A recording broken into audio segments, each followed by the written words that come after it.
Look, there are going to be days where you make shots and miss shots. I mean, that's part of it. I thought, AB had a really good look at the end. The drama surrounding the Indiana Fever's latest loss wasn't just about basketball. It was about injustice.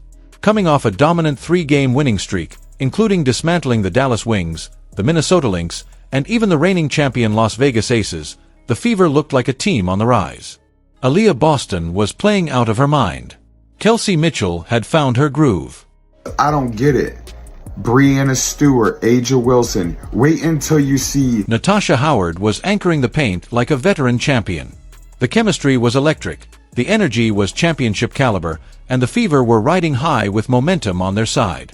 And yet, in a game that should have been a routine victory against one of the WNBA's weakest teams, the Los Angeles Sparks, the Indiana Fever fell apart. Not because of a lack of effort, not because of missing talent, but because the officiating was so egregiously biased that head coach Stephanie White could only mutter 5 telling words after the final buzzer: "We didn't get the calls." And so sometimes it just doesn't fall your way. So we're looking more. To understand the full scope of this meltdown, you have to realize what this game meant. Caitlin Clark, the Fever's franchise centerpiece and arguably the most watched player in women's basketball, was ruled out for the 5th straight game with a groin injury. She's the lifeblood of their offense. Her absence was more than just a missing scorer, it was the absence of the team's entire rhythm. Without her court vision, without her transition pace, without her floor spacing, the Fever had to reinvent themselves again on the fly. And is still putting up MVP-type numbers. What happens with... And if that wasn't hard enough, they were also missing 2 more key contributors. Dairis Dantas, away representing her country, and Dana Bonner, who shockingly quit the team altogether. Still, nobody expected Indiana to struggle against LA. The Sparks had just 5 wins coming into the matchup and ranked near the bottom in almost every statistical category. ESPN gave Indiana a 72.9% chance of winning. Vegas had them as 6.5-point favorites. On paper, this wasn't a game, it was a formality. But that's not what happened. The game quickly turned from a showcase of talent into a tragic display of inconsistent officiating and what looked, to many fans, like outright sabotage. The Fever came out swinging, powered by their remaining stars. About execution, I didn't feel like our execution was all that good at the end. I felt like in our reset timeout. Aaliyah Boston was unstoppable in the paint, putting up a staggering 23 points and 12 rebounds on 9 of 17 shooting. She played with dominance and grace, even as the referees repeatedly targeted her with questionable fouls. Mitchell added 19 points, including 3 massive threes. She was Indiana's engine in Clark's absence. Natasha Howard poured in 21 points of her own with surgical efficiency. The trio was doing more than enough to win. But the calls kept coming, and not in Indiana's favor. There was a moment when Sophie Cunningham was physically grabbed by the neck, and instead of a foul, the refs called a jump ball. A few possessions later, she was thrown to the ground. Again, no foul. The Sparks were allowed to play with an intensity that would have triggered whistles in any other game. And yet when Indiana so much as breathed on a Sparks player, the whistle blew. Then there was Aaliyah Boston, the best center in the game, and the referees treated her like a rookie. She was whistled for touch fouls repeatedly, none of which held up to replay scrutiny. Every one of those calls chipped away at her rhythm and minutes, reducing her impact despite her monstrous performance. This wasn't about 1 or 2 bad calls. This was a pattern. The 4th quarter was where it all unraveled. Caitlin Clark, have you ever seen her get a touch foul? Phantom call? No. The Sparks scored nearly every point in the paint and somehow attempted 9 free throws in a single quarter. Meanwhile, the Fever got hacked repeatedly with no calls. Kelsey Mitchell took an elbow. No whistle. Michaela Timpson got hit in back-to-back plays. The refs called the fouls on her. Natasha Howard got slashed across the face on a drive, and the ball was simply ruled out of bounds. This wasn't just one-sided. It was surgical. And Stephanie White knew it. She didn't yell. She didn't rant. In a room full of cameras and reporters, all she said was, "We didn't get the calls." That sentence echoed louder than any tantrum.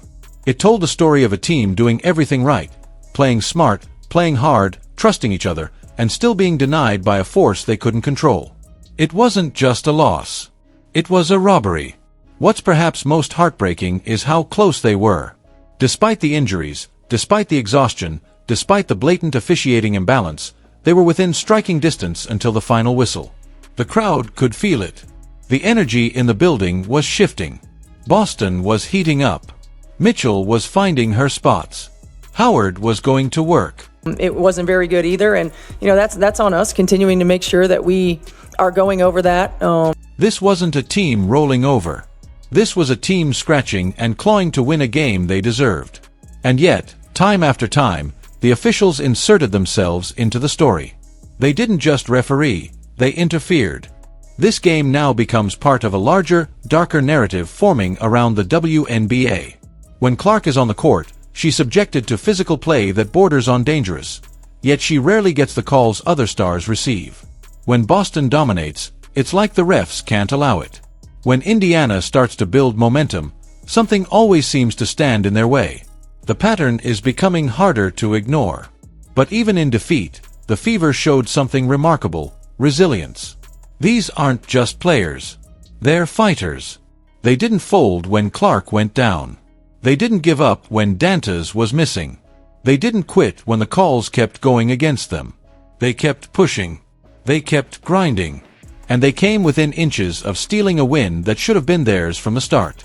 Let's also not forget what's coming next. Clark is close to returning. She's been active in warm-ups, doing drills, and encouraging teammates from the bench. Coach White is wisely prioritizing her long-term health, but sources say her return could be just around the corner, possibly as soon as Wednesday against the Golden State Valkyries. When that happens, the Fever will transform again.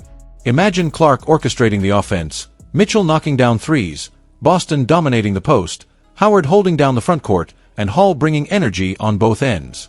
This isn't just a playoff team. This is a problem for the rest of the WNBA. Because here's the thing, the teams beating the Fever right now aren't doing so by outplaying them.